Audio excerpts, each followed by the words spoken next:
Hello FlossTube and Stitchy friends, my name is Kimberly and I am back for episode number 7 of my FlossTube. A much better time frame to come back in.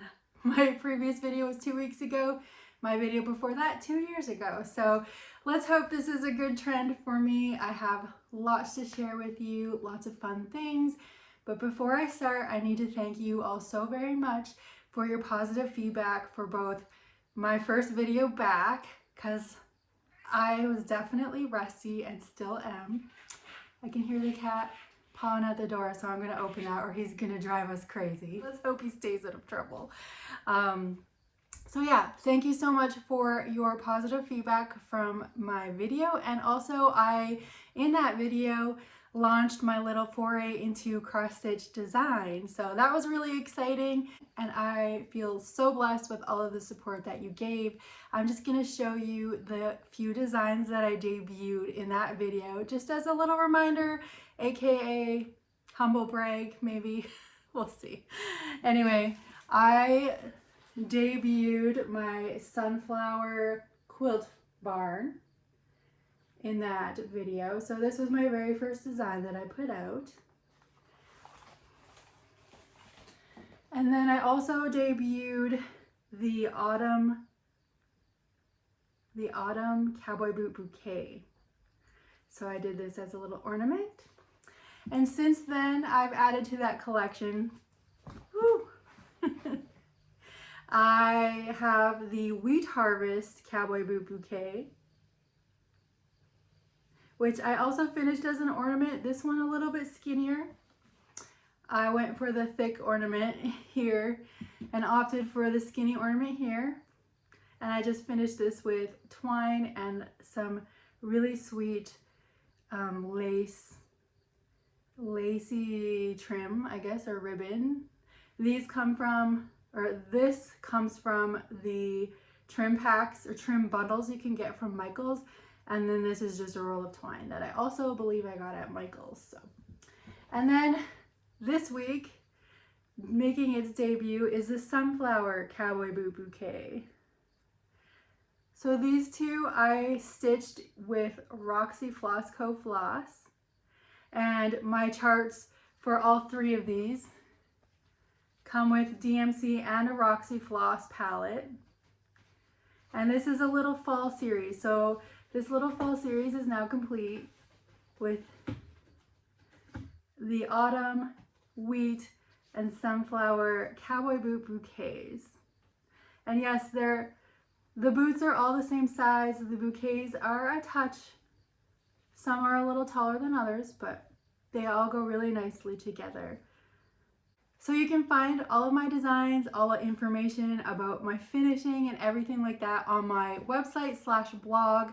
It's crossstitchkim.com. I'll be sure to put a link in the video description for you for them. But I'm just really excited. It's been a lot of fun doing the designs. I have quite a few projects in the works. I'm working on another cowboy boot bouquet series coming up.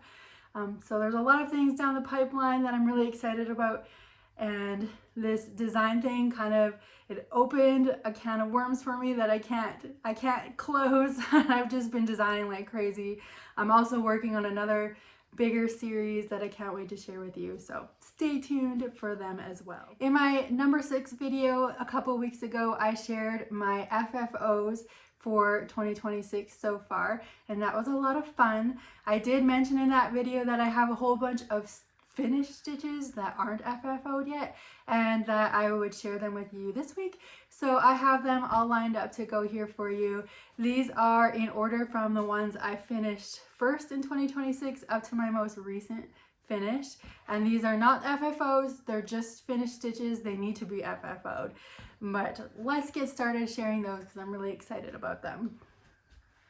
The first one that I finished is the Log Cabin Christmas series. This is Little House Designs series of 9. I absolutely loved stitching this one. The colors and the design, everything about this reminded me of my grandparents' house. They lived in British Columbia in the Rocky Mountains, or just on the they're kind of nestled between the Rocky Mountains and the Purcell Mountains, and they had the most beautiful place. Very much forest, and this just reminds me so much of them. They didn't live in a log cabin, but they might as well have. Everything just reminds me so much of that. You stay away from the wheat. He's made his appearance. Spice has made his appearance finally. If you watch my first 5 videos, you will see some naughty cat appearances in there. But he loves the wheat on the shelf. It's real wheat, and if he gets a hold of it, he will destroy it and make a heck of a mess, won't ya? I forgot to mention that I stitched this on 32 count vintage country mocha, which if you know me, you know that is my absolute favorite go-to fabric right now, and has been for a while. Next up we have Love Your Family. This is a Teresa Kogut design. So this one has the quote from Mother Teresa: "If you want to change the world, go home and love your family." And I put the year me and my husband were married, 2006, on here. Whew, my nose is itchy now. Thank you, kitty. So again, 32 count vintage country mocha. This one is I stitched it out of her Let Love Rain book. It's one of 3 charts in her Let Love Rain book. But if you are in her Patreon, this was several years ago a Patreon chart. So if you're in her Patreon, you can still get it in her members only Patreon shop.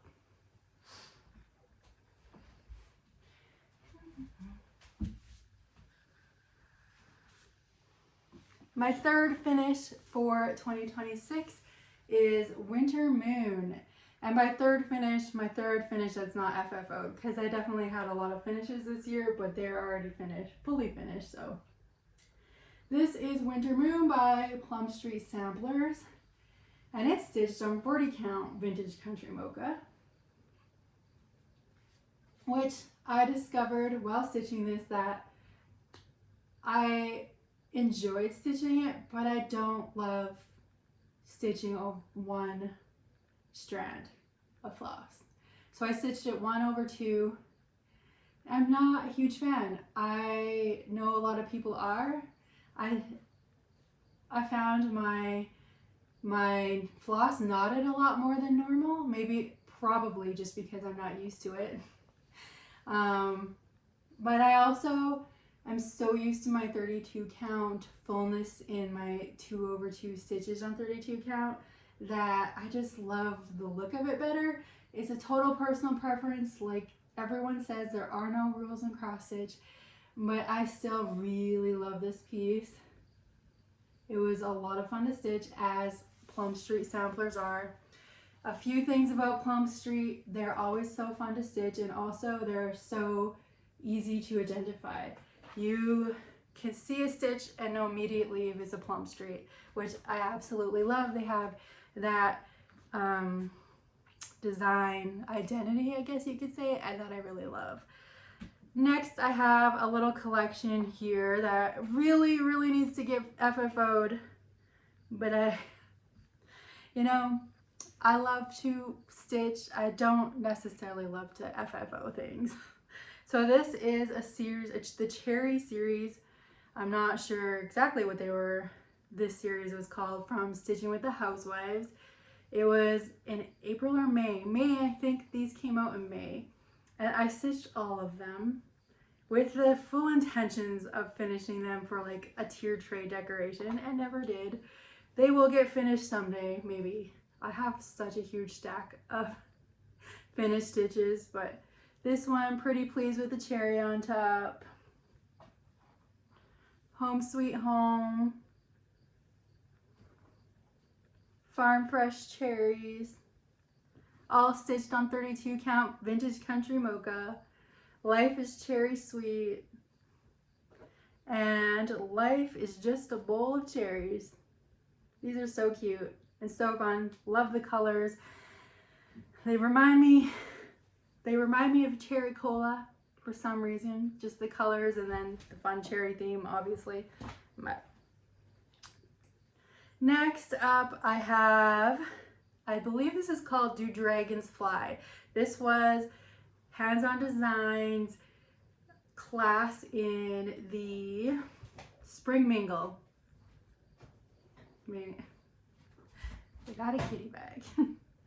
So Do Dragons Fly hands-on designs class Spring Mingle. I stitched it on 32 count Witch Out Pretty in Pink, I believe it's called, which was the called for, and it's beautiful. I don't know when I'm gonna finish it. I'm a bit intimidated. Actually, I'm a lot intimidated by the finish. I know Kathy's instructions are spot on good. I'm in her Patreon ornament class. I'm in, as I was saying, I am in Kathy's ornament class, and her teaching skills are top notch. Her finishing skills are top notch. I know I can do it, but it's a matter of making that time and just sitting down and getting it done. Next up is the May Cottage of the Month. This is Country Cottage Needleworks. Again, 32 count vintage country mocha.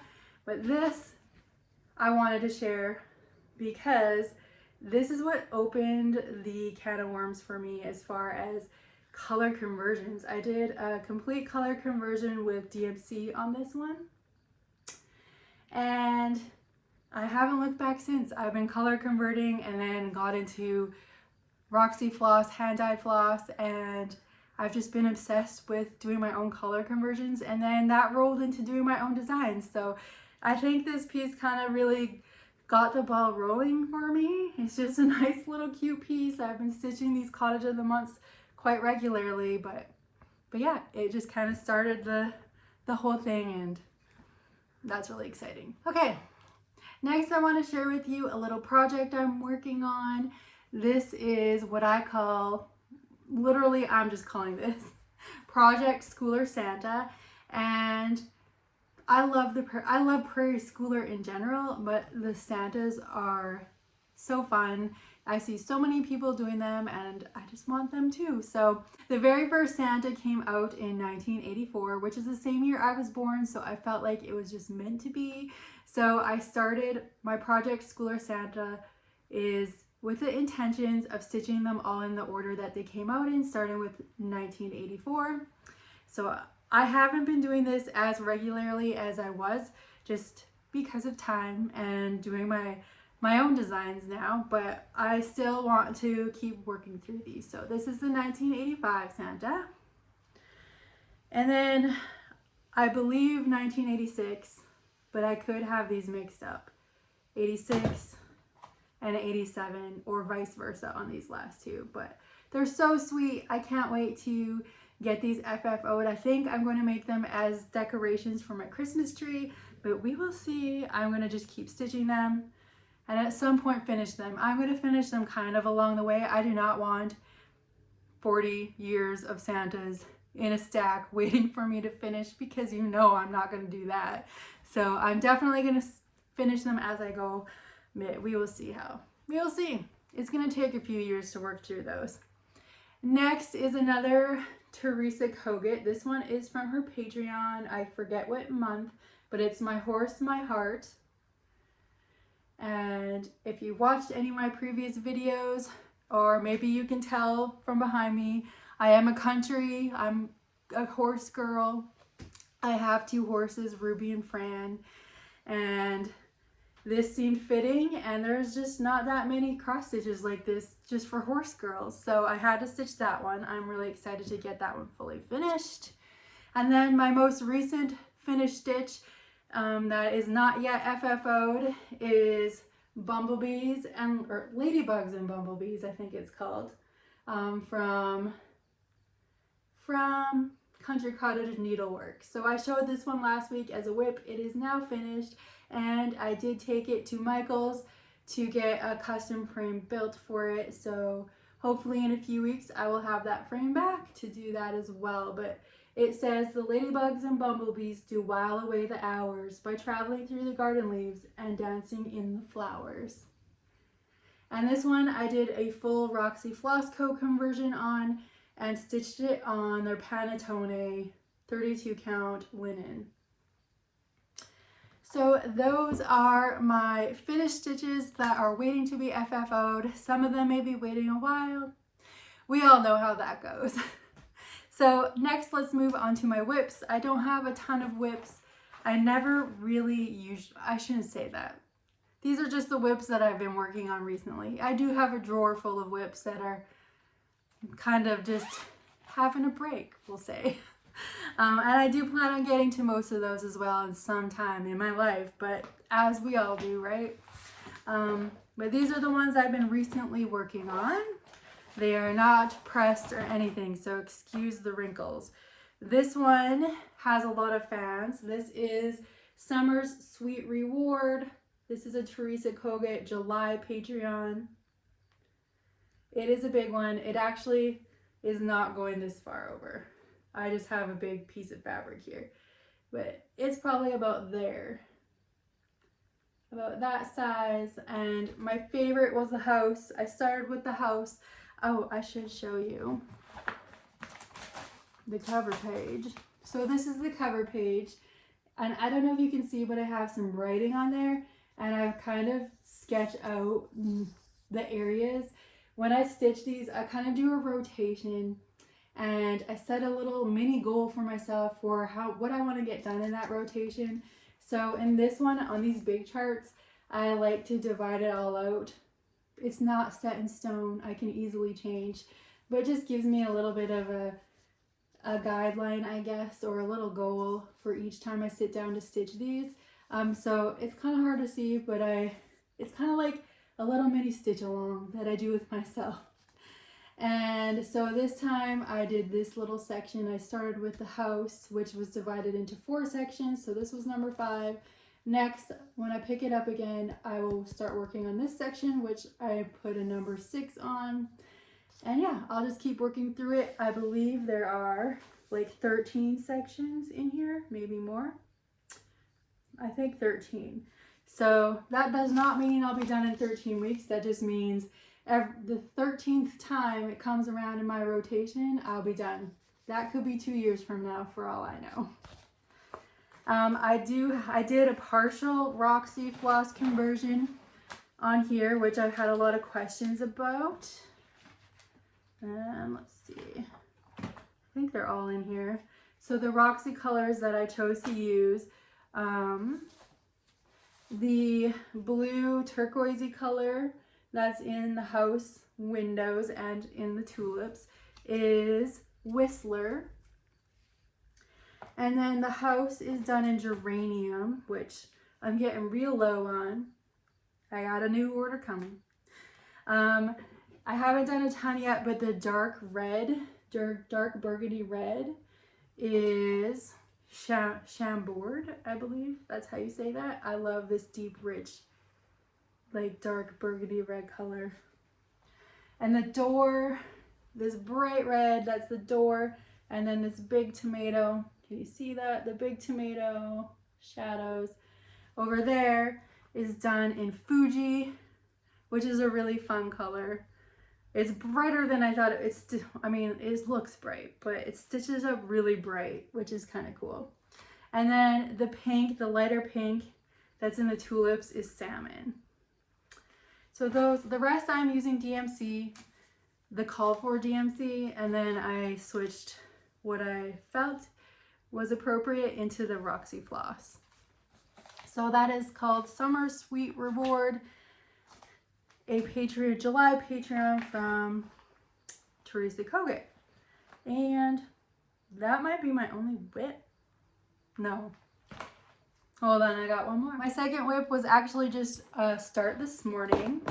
It's in my stitchy case. This is, I keep all my projects in bags. I have some handmade bags that were gifted to me, and then I have these also to keep my projects in, and then the one I'm working on lives in my kit while I'm working on it. So this morning after I finished stitching my section of Summer Sweet Reward, I decided to start a Prairie Schooler. I'm doing I'm just gonna cherry pick out of here and do some of my favorites of A Prairie Year. This is book number 13. And I started with the little pumpkin, which obviously is representing October in the Prairie Year. So I literally just started this morning. It's gonna be a fun little quick stitch. There's only 3 colors. I did a Roxy Floss conversion on here, which one of them is off the thing. So it's 3 colors, Roxy Floss conversion. I'm doing the pumpkin in appropriately named Gourd Enough. Gourd Enough. And there's a lot of variegation in this, so it's going to be fun to see this one come to life. And then the yellow, I'm using Butterscotch, and the green, which I'm getting short on, but I think I have more coming, hopefully, is Turf. So some really rich, fun fall colors here. Love them together. This reminds me of the 70s. It reminds me of my grandma's rug in her house. That's awesome. Okay, so those are my whips. You've seen my finishes. I showed you my design, so just a reminder, new since my last video are the Wheat Harvest Cowboy Boot Bouquet and the Sunflower Cowboy Boot Bouquet. They are now available on my website. You can see that, crossstitchkim.com. And yeah, I think that's everything for today. So thank you so much for joining me and sending me some really awesome and super nice comments. I really appreciate that, and I enjoy reading them all and replying to as many as I can. I'm also on Instagram at crossstitchkim, and yeah, that's where you can find me. Thank you so much, and I will see you again. Thank you so much, and I will see you again in hopefully 2 weeks. Bye.